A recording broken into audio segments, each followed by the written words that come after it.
everyone. How's it going? Matthew Bailey Media here, and welcome to another TV show review. And now, this is going to be a little different. I know this show came out like 2-3 years ago, but I figured since the season 2 of this show is coming out this year, I figured, this is the perfect time for me to talk about this, and that is, of course, Wednesday. Now, to be fair, this is Wednesday for season 1. Now, season 1, I believe, was either in 2022 or 2023, and I don't think I ever reviewed the show. I never included it in my original TV show tier list that I did about a year or so ago. So, this will be my first time actually reviewing season 1, since season 2 just came out a couple of days ago as of this recording, at least the second part to season 2. But I figured I'd wait until both parts were out before I watched season 2 so I can get the whole experience. And like I said, this review of season 1 is already after I watched, I should say, season 2. But I'm reviewing season 1 just to give you my thoughts on how I thought the show started off. So with Wednesday season 1, it sort of starts right from the jump in a way. So slight spoilers for season 1 if anyone doesn't want to deal with spoilers for this video. I'm giving you the warning now in case you want to go and watch season 1 before you watch this video. So basically season 1 starts off just right in the middle of a school day where Wednesday, played by the iconic actress Jenna Ortega, is walking through the halls of her normal school, and she runs into her younger brother Pugsley, who is being bullied by these kids, and she decides to get payback, but unfortunately she gets expelled from that school, and so her parents decide that this is the perfect opportunity for her to go to this specific school in Jericho. I forgot which state this town is set in, but supposedly it's set in a town called Jericho, and they go to this school called Nevermore Academy, where it's basically a school. It's similar to Professor X's school or Charles Xavier's school for gifted youngsters in a way.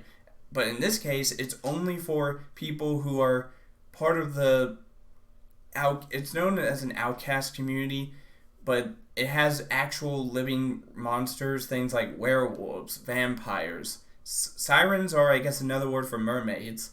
And Wednesday and her family are still considered outcasts, but because obviously they're weird, kooky, and spooky, like their theme song suggests. And when Wednesday starts there, she meets this roommate named Enid Sinclair, who's a werewolf, but she's a late bloomer, obviously. But while she's at this school, she originally tries to escape, but then she meets this normie kid named Tyler. She reunites with another kid that apparently goes to school there named Xavier. And basically, but she finds out that this whole school has a history with the town of Jericho, and her father specifically is connected to this whole scenario. But it's not just her; it's also Morticia's family, whose original last name was Frump, and Wednesday goes on this sort of detective storyline where she uncovers different clues to what's going on in the town of Jericho, and she finds out that the town's founder was an outcast hating bigot, I guess is the word they used, and he tries to originally kill the kids at the school, and to be fair, her father was sort of implemented in the murder of the son of someone who is known to be a descendant of the original founder of Jericho. Now, I will say this first season was pretty cool. I mean, the one thing I wasn't too keen on was the whole love triangle between Wednesday, Tyler, and Xavier. And I won't talk about Tyler specifically until the second season review because his story takes an incredibly dark turn by the end of the show, and but what I will say is that the person behind this whole dilemma is once again a descendant of the original founder of Jericho, who secretly gets a job as as the first normie teacher at Nevermore Academy. She's known by most of her colleagues as Marilyn Thornhill, but in reality, her real name is Laurel Gates, who apparently is part of the Gates family, who hated Outcast just as much as the founder did, and the person that Wednesday's father was implemented in murdering was the brother of Laurel Gates, and basically this whole thing was insanely crazy. They went the supernatural route.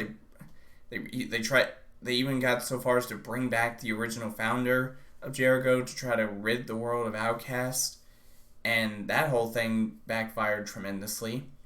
And by the end of the show, we find out that, however, it does seem like because the principal of the school was unfortunately killed in the crossfire, somebody who has started stalking Wednesday, thanks to the phone Xavier gave her, ends up making her wonder, could this be just the beginning? Which is why we get season 2, and I even hear season 3 is possibly going to get greenlit. And so apparently Wednesday is a really popular show, and I will admit I really enjoyed this first season. I mean, it was interesting with different twists and turns, but season 2 got even crazier from what I hear. So for now, let me give you my rating of season 1 to Wednesday. So for my rating of season 1, I will say I thought it was definitely a much better adaptation than the last 2 films we got for Wednesday. Or not for Wednesday, but for the Addams Family, which were animated films. Like, we got one movie, I believe the first movie was in 2019, and it did sort of tell an interesting story for the Addams Family. The second movie I thought was weird and didn't really tell a decent story. But with this show solely focused on Wednesday as a character, I thought that was pretty cool. And Jenna Ortega did an amazing job. But with this show, I'm going to give season 1 a 4 out of 5. Yep, 4 out of 5. Definitely thought it was a much better adaptation than the last adaptation we got for the Addams Family. So anyways, that's all for now in this review, and like I said, I will probably have season 2's review out hopefully soon, and I will see all of you guys in the next video.